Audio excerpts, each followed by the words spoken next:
Welcome to the Great Detectives of Old Time Radio from Boise, Idaho. This is your host, Adam Graham. If you have a comment, email it to me, box13@greatdetectives.net. Give us a call, 208-991-4783, and become one of our friends on Facebook, facebook.com/Radio Detectives. I want to thank those who have supported our listener support campaign. Thank you so much for your support. I want to specifically thank Nora and Nancy who sent along donations. And we will, as we do with all donations of $7 or more, send access to our premium site.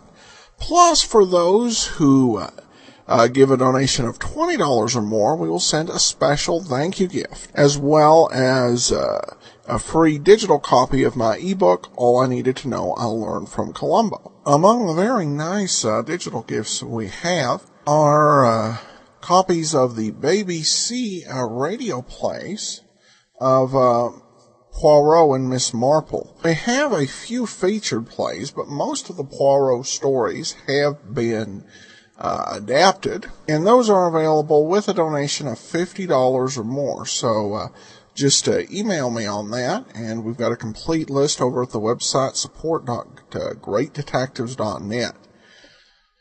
All right, well, now it's time to get into today's episode of Leonidas Witherall. This is the last one we have of the series from April 22nd of 1945. Here is The Corpse Meets a Deadline.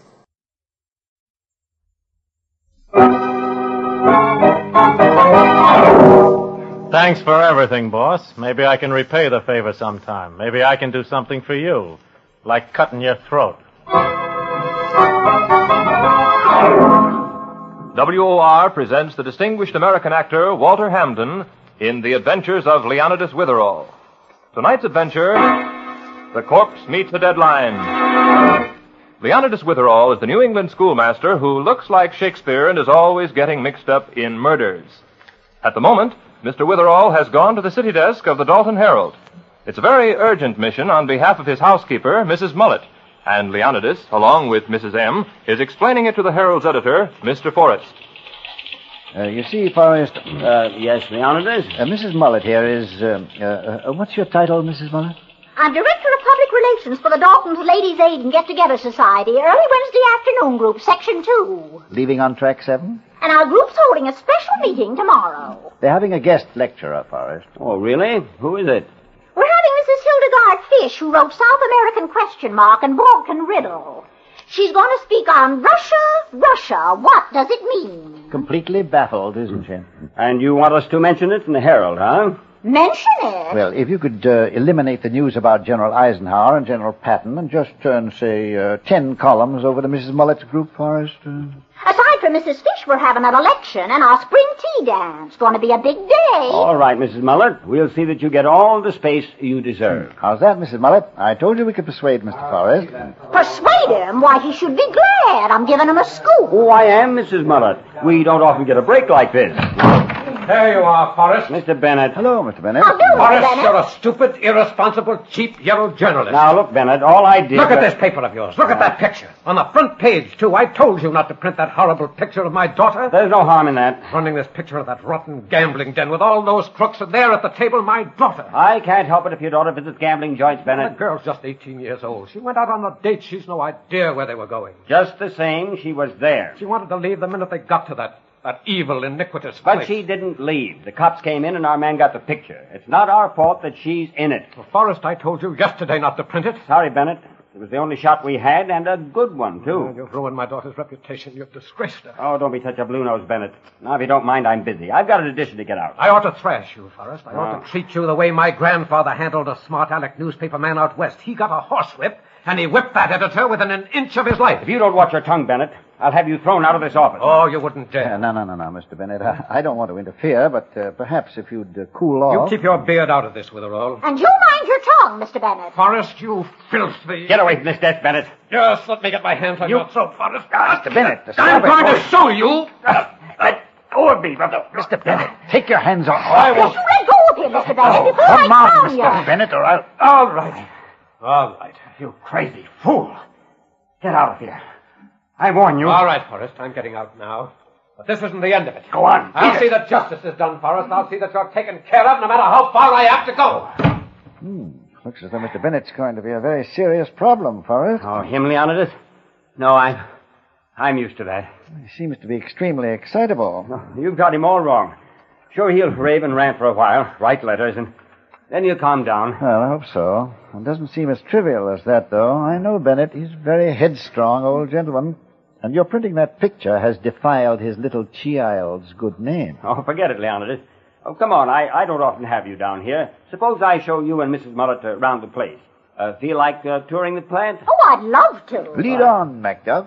I'd like to see the room where the news tickers are. Mr. Mullet knew a lot about news, you know. He had a definition of news, Mr. Witherall. Was it by any chance about a dog? Well, that's right. He said that when a dog bites a man, that's not news. But when a man bites a dog... Tell me, Yes? anyone ever take a good bite out of Mr. Mullet? Why, how did you know?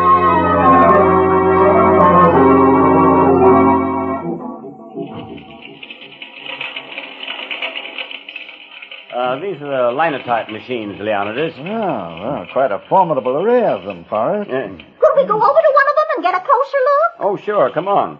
Pat Welch over there will explain his machine to you. Pat. Yes, Mr. Forrest? Let up a second, Pat. We have visitors. This is Mr. Witherall and Mrs. Mullet. How do you How do you do? Pat here was once a publisher himself. No, really? Yes, but I don't talk about it much. Pat had an unpleasant experience. Lost his paper. It was very sad, Leonidas. Terribly sad. The machines work like a big typewriter, you see. You push the keys and they cut letters on what we call lead slugs. Yes, Pat had big ideas once, but he had to learn. The lead isn't wasted. After we print the paper, it's melted down again. Of course, lots of us have to learn. We all make mistakes. It's evident, Forrest, that Pat would rather not talk about his old career. Now, where do you melt down the lead? Oh, we have it in those big cauldrons. You see them on the platform up there? They're right over your head. Oh, yes. You see the steam coming off? Well, that's piping hot lead in that cauldron, boiling like noodle soup. Ah, noodle soup. Get that, Mrs. Yes. Mullet? Well, the slugs are melted right in there, you see, and then we cool it and feed it down to the machines. Well, where are the presses? That's another thing I want to see. Oh, we'll go there now. We're running an edition, so you'll see the whole works. Running an edition? Well, shouldn't you do something first about my story, the ladies' literary group? Oh, yes, Forrest. Mrs. Mullet would like you to stop the presses for it. Oh, we'll get it in the next edition, Mrs. Mullet. I put our top reporter on the job. Jackie Bigelow, the minute I get back upstairs. Jackie's our best man, you know. We'll do your story full. You sent for me, Mr. Forrest? Yes, Jackie, I just left Leonidas Witherall. He had some woman with him, a Mrs. Mullet. Mullet, yeah, I know her. Sort of a neighborhood housekeeper up around the Birch Hill section. Yes, well, she's having a taffy pull for a ladies' club. Get one of the kids out front to call it Witherall's. Get the whole story. Write a couple of sticks for the 3 Star. All right. That's all, Jackie. You can go. That's all as far as you're concerned, Forrest, yes, but I want to do a little talking. This is just as good a time as any. Well, hurry up. I've got a desk full of copy here. Uh-huh. You know what it's about? It's about a phone conversation you had with Cosmopolitan Syndicate. Oh, that wasn't anything. Oh, that wasn't anything, huh? I worked for 6 months to get Cosmopolitan to make me that offer. You wouldn't have enjoyed being a foreign correspondent, Jackie, especially in Chungking. Tough grind. Frankly. I wouldn't, huh? That just happens to be why I got into this newspaper racket. All my life I've wanted to be a foreign correspondent. You knew that. They asked me for a frank opinion, Jackie. I told them I thought you were a pretty fair reporter. Don't lie to me, Forrest. You told them I was a punk reporter. I found out. You did that for one reason. Because you're naturally a louse. What an imagination you've got, Jackie. You didn't want to lose a good man yourself. These days, that's tough, isn't it? Will you cut it? I couldn't get into this man's war the regular way. The Army turned me down. You knew that, too. You knew I'd been eating my heart out covering this small-town junk. Or just a little way down the railroad tracks, the whole bloody world's on fire. Stow the philosophy, You killed my Jackie. chance, Forrest. I'll never get out of this town now. It might be a year, 2 years, maybe forever. That was my one big chance, and you fixed it so I'd miss the boat. Lay off, Jackie. I'm going to... You heard me.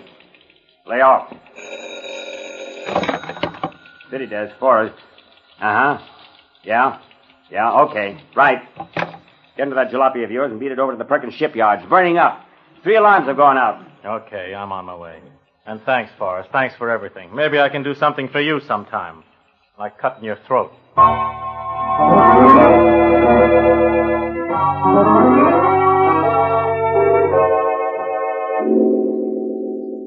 What can I do for you, Mr. Bennett? I've come here to your place, Mr. Witherall, to apologize for my behavior this morning at the Herald office. It was deplorable, Mr. Bennett. But, of course, you felt printing that picture of your daughter was very embarrassing. That's just the point. I wanted to apologize to you, but I certainly don't intend to retract anything I said to Forrest. In fact, I want your help. Really, Mr. Bennett? Isn't this much ado about nothing? As the poet said, you have too much respect upon the world. They lose it that do buy it with much care. Mr. Witherall, I realize that legally I haven't a leg to stand on. So I decided the best thing to do is to blacklist that newspaper. Mr. Bennett, I hardly think your personal grudge against Mr. Forrest justifies organizing a huge boycott. Oh, but it does. That man has to learn that tactics like his won't be tolerated in Dalton. Here's your coffee, Mr. Witherall. And yours, Mr. Bennett. Oh, thank you, Mrs. Muller. Thank you. Now, Mr. Witherall, about blacklisting the Herald. If a group of prominent citizens of Dalton, led by you and me... Grasshoppers, listen to those fire engines go. See them through the window? You'll have to excuse Mrs. Mullet. She's an enthusiast. Engine number 5, that's Hank McCarthy. Number 3, well, that's Jimmy. Gracious, they're all out. I'll bet it's 3 alarms at least. Oh, dear, I wish I was gone. I could swing a mean hose myself, you know. Get that number 2 hose out. Move the ladder over. It's too close to the other building. Come on. Get the lead out of your pants. Well, if it ain't the Herald Star reporter. Hiya, Jackie. Hello, Chief. Well, it's a nice little blaze you got. Yeah, it's on it, Jackie. But we'll have it licked soon. Anybody got any idea about how it started? That's what has us wondering, Jackie. It looks phony. You mean it wasn't an accident? Well, now, I don't want to be quoted as saying I'm positive. But I wouldn't be surprised if this shipyard's burning because of saboteurs. No kidding. Saboteurs. Yeah, I said I'm not positive, Jackie. But we suspect it. Thanks, Chief. I gotta go call the desk. Brother, sabotage in little old Dalton. Me for that telephone.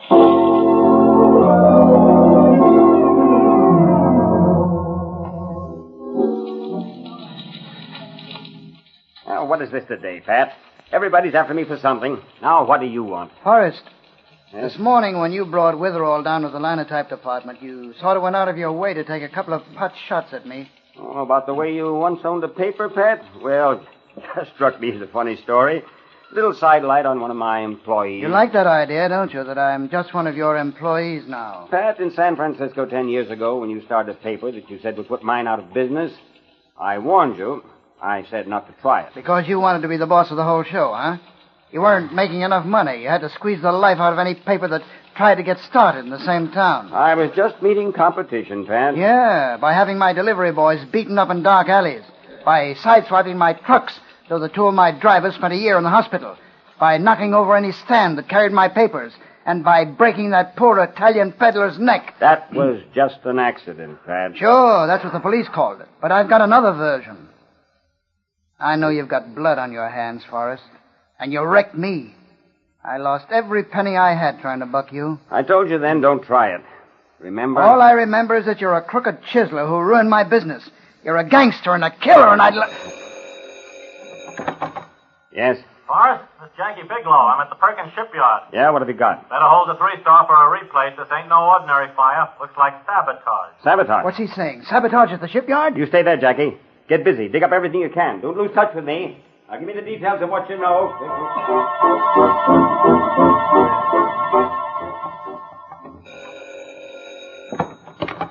City desk, Forrest. Boss, this is the press room. Number 3 and 4 presses just broke down. Broke down? Now? Oh, and me with a replate on that sabotage story of all that condemned... Why can't you guys fix it? Well, nobody down here, boss. They're all out for lunch. Wow. Besides, it's something very screwy. Usually I can fix it myself, but I Can't figure out what's wrong this time. That would happen now. Ye gods, what kind of a day is this? Everything's going wrong. You better hurry, boss. Sorry, but I'm afraid you'll have to take a look at it yourself. Okay, I'm on my way down. This business will drive me nuts. Nuts!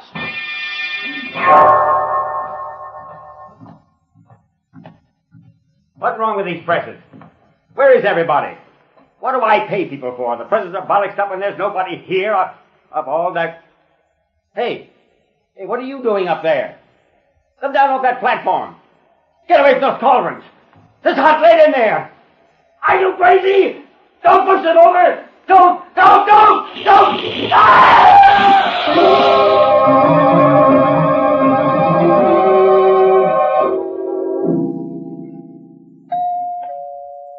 answer it, Mr. Witherall.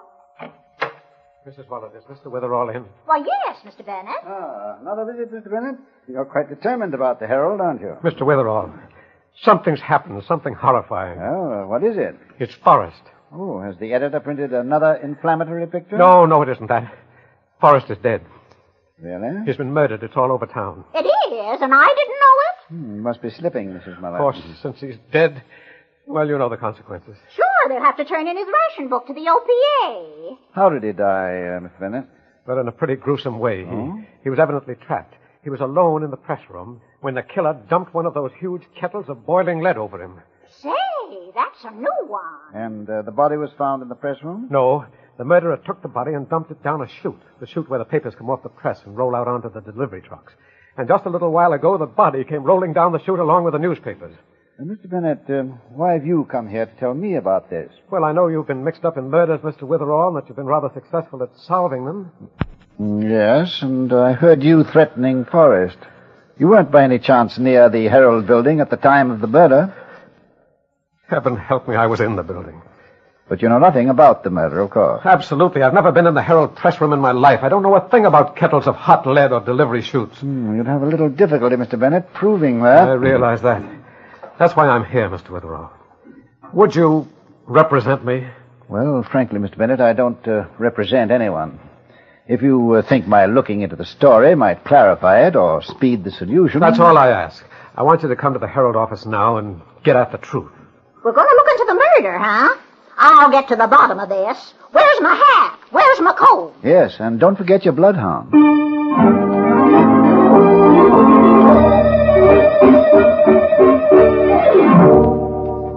So, you see, Sergeant McCobble, Mr. Bennett claims he knows nothing about Mr. Forrest's death. Mr. Bennett? Yes, Sergeant? You admit that you were here in the Herald building at 3:30, huh? When Forrest's body came down that chute? That's right, Sergeant. But I had nothing to do with it. What were you doing here, Mr. Bennett? Well, I was on the street floor. I decided to come back and demand that Forrest print an explanation, an apology for printing my daughter's picture. But you never got up here to the city desk, Mr. Bennett? No, Mr. Witherall. I changed my mind and I left. Now, you see, Shakespeare, you can't expect me to believe stories like that, can you? Wait till you hear the fairy tale that linotyper's got. Hey, boy, it's a dilly. Don't mind Sergeant McCobble, Mr. Bennett. They figured morale in the police force was too high, so they took him in. Ah, Mrs. Mullet's in again. She's the only overage destroyer that never got to Britain. What's that? Tut. Now, isn't that the linotyper coming now, Sergeant McCobble? That's the guy, Shakespeare. Name's Pat Welch. Over here, Pat. Sergeant, I told you my story once. I want Mr. Witherall to hear it, Pat. Get this, Shakespeare. It's a honey. Well, I work in the linotype department. I came up here to Forrest's office to talk about the next edition. Then Jackie Bigelow, the reporter, telephoned from the shipyard while I was in Forrest's room. Then I left him and went downstairs. That was, about 3:15, I think. You're rather definite about the time, Pat. Yes, I looked at the clock when I got back to the linotype department. Then I got a telephone call saying my mother was sick. You see what I mean, Shakespeare? About fairy tales? Why didn't you go the whole hog, Pat? Say that you had to leave because your grandmother died. Or did you pull that one to get to a ball game? That's the truth, Sergeant. I swear it. That your whole story, Pat? No. As soon as I heard about my mother, I ran to the elevator to get home. But I got stuck inside. I presume the elevator operator can confirm that. No. It's a self-starting elevator. There isn't any operator. But it's stuck. The superintendent will swear to that. It hasn't been fixed yet. I've got a little nephew, Pat. He's 4 years old. The kid could make up a better story than you got. Pretty sure sure of yourself, ain't you, Sarge? Now, look, Mrs. Mullet. It's time for spring cleaning. Why don't you go home and rearrange the dirt? Why, No. Suppose we save the second-hand wit for amateur night and get on with finding the sparrow that killed Cock Robin. Pat, where's the main switchboard? Downstairs. Going down there, Shakespeare? If you'll excuse me, Sergeant, yes. It's possible that the phone girl can confirm whether or not Pat received a call after 3 this afternoon. Okay, go on. I'll wait here. Look, Mr. Witherall, you said you'd help me. Now you're wandering off to corroborate this man Welsh's story. Mr. Bennett, our objective was the truth. Remember?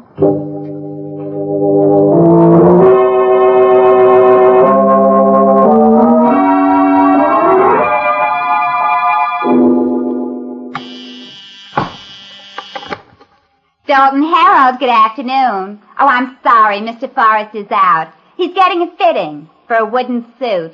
Yeah, somebody didn't like his face, so they pushed him into beg that. your pardon. I understand your name is Ruth. That's right. Jeepers, if you don't look like, what's his name, Shakespeare. If I could only write like him, too. But my name is only Witherall, Ruth. Oh, that's it. You're from Meredith Academy. Yes. I'm curious about what happened earlier this afternoon to, what's his name, Forrest. Oh, that. Gee, Pat Welch is in a fix, huh? Everybody knows him and Forrest hated each other's guts, if you'll pardon the expression. Ruth, was there a phone call for Pat this afternoon? Oh, yeah, about 3 o'clock. I don't know who it was from. I only ask who's calling when they ask for an executive. Oh, ain't it a shame? Patty's such a sweet guy. And Forrest, if you'll pardon the expression, was a high-class stinker. We must have you address our English literature classes at Meredith sometime, Ruth. The tragedy of illiteracy might be the subject. Oh, gee, I'd be only too happy. With you as Exhibit A. Hi, Mr. Witherall. Well, what are you doing here? Hi, Ruthie, baby. Man, oh, man, what a fire I've been to. I'm knocked out. Oh, get ready for a Lulu, Jackie boy. Why, what's up? Well, while you were at the fire, somebody gave Forrest a bath with a bucket of that lead in the press room, and then sent the corpse roller coastering down the delivery chute. Cute, ain't it? No kidding. That's it, Jack. The police are upstairs now. Hallelujah. Forrest knocked off? Boy, this is my lucky day. I get a terrific story, and on top of that, somebody puts Forrest where he belongs. Who did it, huh? They know? Sergeant McCobble's upstairs now with Pat Welch and Mr. Bennett. They're the most likely candidates for the honor at the moment. Well, what are we waiting for? Let's go on up there. This I got to see. All right, Jack, we can... No, wait a minute. Not that way, Mr. Witherall. Up the stairs. The elevator's broken. See ya, Ruthie. Okay. Bye, Mr. Witherall. Toodle-you, Ruthie. Come out to Meredith sometime. As the students say, you'll be hotter than a $2 pistol, if you'll pardon the expression.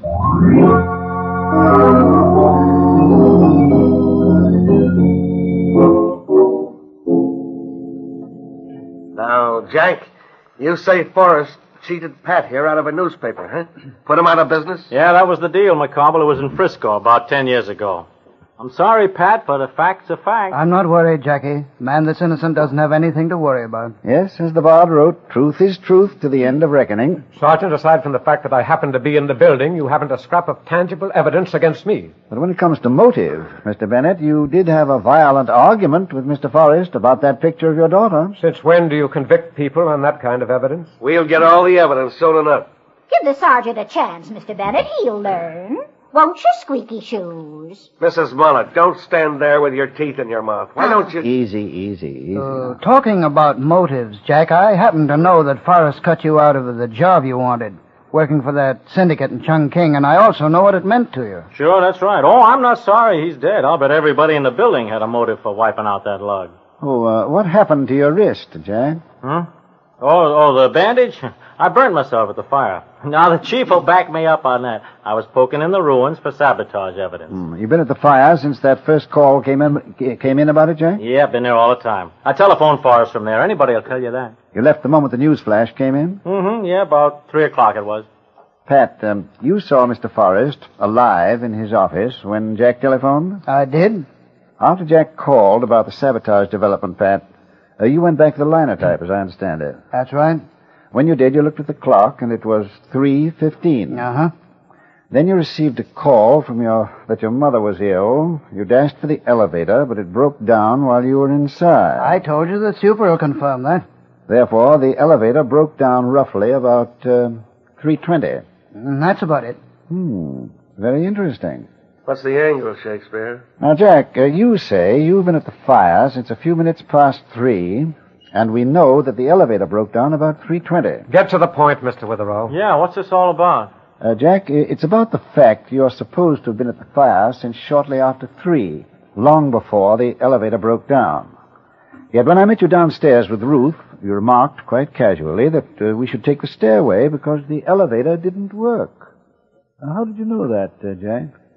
Why, Sounds like a payoff question to me, Jack. One of the truckmen outside on my way in, he told me, just before I found you at the switchboard. Really, Jack? I suppose you'd be willing also to submit your wrist to a medical examination? My wrist?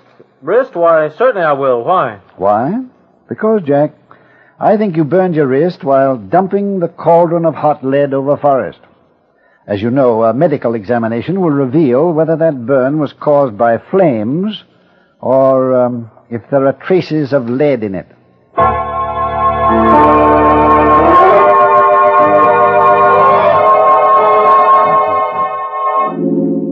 I'll have another cup of coffee, Shakespeare. Then I'll be meandering home. You figure Jack went straight to the fire, huh? Yes, Macabre. He stayed there long enough to establish his presence. Then he raced back unseen to the neighborhood of the Herald. He called up Forrest from downstairs with the sabotage story, creating the impression that he was still at the fire. I get it. Then he buzzed Pat Welch, probably using a phony voice to tell him the lie about his mother being sick. Yes, that got Welch out of the way. Yeah. And gave Welch a very weak excuse, too. Then Jack monkey-wrenched the presses, forcing Forrest to go down to the press room, where he was killed. The whole affair couldn't have taken more than a few minutes. Then Jack went dashing back to the fire. He'd gotten away with it, too, if he hadn't pulled that boner in front of you about the elevator. Yes, there was that. And the wrist burn. Shakespeare, how did you know the wrist burn could be analyzed for traces of hot lead? I never knew that. Sergeant, shall I confess something to you? Neither did I. What? It sounded like such a good idea at the time. Oh, you faker. Rather neat, eh? Worked beautifully, too. Jack might never have confessed. You know, I think my students at Meredith have given me a superb training in the art of what they call manufacturing applesauce. Yeah, well, applesauce or not, Shakespeare, we caught that killer, and that's what counts. Those murderers can't get to the chair fast enough for me. As a matter of fact, considering what kind of a man that newspaper editor was, he deserved to get wiped out, too. Probably, Sergeant. There's no doubt that society's transgressors must be punished. Yet, we mustn't make quick, violent judgments. We must always remember what the gentleman I'm supposed to resemble once wrote about mercy, when he said, "It is twice blessed. It blesseth him that gives, and him that takes. 'Tis mightiest in the mightiest. It becomes the throned monarch better than his crown. His scepter shows the force of temporal power, the attribute of awe and majesty, wherein doth sit the dread and fear of kings. But mercy is above this sceptred sway. It is enthroned in the hearts of kings. It is an attribute of God himself. And earthly power doth then show likest God's, when mercy seasons justice."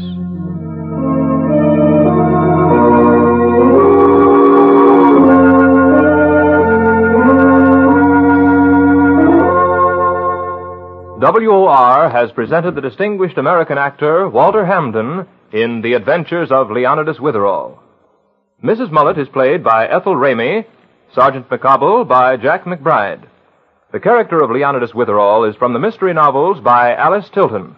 The radio script is written by Howard Merrill, and the program is under the direction of Roger Bauer. Next week, Leonidas meets a very interesting hitchhiker, doesn't he, Mr. Hampden? Oh, yes. Leonidas is driving along the highway when he meets a young lady who asks him for a hitch. And a very informative young lady she is, too. In fact, before long, Leonidas is receiving a very practical lesson in how to win friends and influence homicidal maniacs.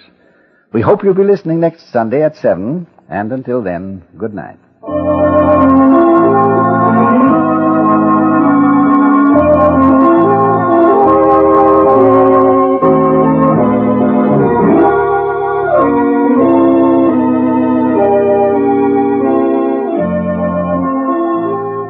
Listen again next Sunday evening at 7 p.m. Eastern Wartime for The Adventures of Leonidas Witherall. This program came to you from the studios of WOR in New York. This is the Mutual Broadcasting System.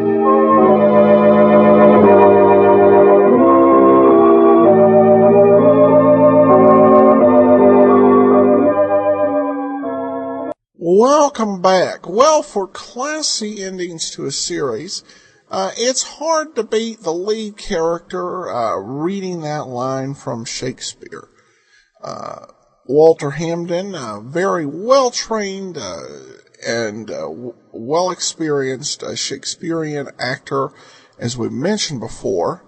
And, you know, I will say that I've liked the series the way it's developed. It really has become, I think, something really special. You know, it developed really this feeling of having a very specific and clear, mood, to it. You know, and it's developed quite a bit from that first episode we heard. Unfortunately, this was the third to last episode. According to John Dunning's book On the Air, the last episode aired on May the 6th. So it ran 11 months. I wish we did have more episodes of this series. But with World War II, we're probably fortunate to have as many episodes as we do. We have got 1 out of 7, and if we had that sort of ratio, say, on The Thin Man, you know, we'd have, you know, good 30, 40 episodes of that series. All right, well, listener comments and email. We start now with Joan, who says, I just wanted, regarding the episode, The State Fair Murder Case, I just wanted to tell you I think this was the best of all the Leonidas Witherall shows. It was rather comical with the interplay of Witherall, the Bull, and Mrs. Mullet. It was a good tongue-in-cheek show, and I really enjoyed the puns. I was smiling all through the podcast. This is a good podcast, and I, for one, am glad you were able to get this for us. And I definitely appreciate the comment, and I'm glad folks have enjoyed the weeks we've had here with Leonidas Witherall. But that will actually wrap us up for this week and for Leonidas Witherall. Join us next week. It'll be the start of a new series, The Fat Man. In the meanwhile, send your comments to Box 13 at GreatDetectives.net. Follow us on Twitter at Radio Detectives and give us a call, 208-991-4783. From Boise, Idaho, this is your host, Adam Graham, signing off.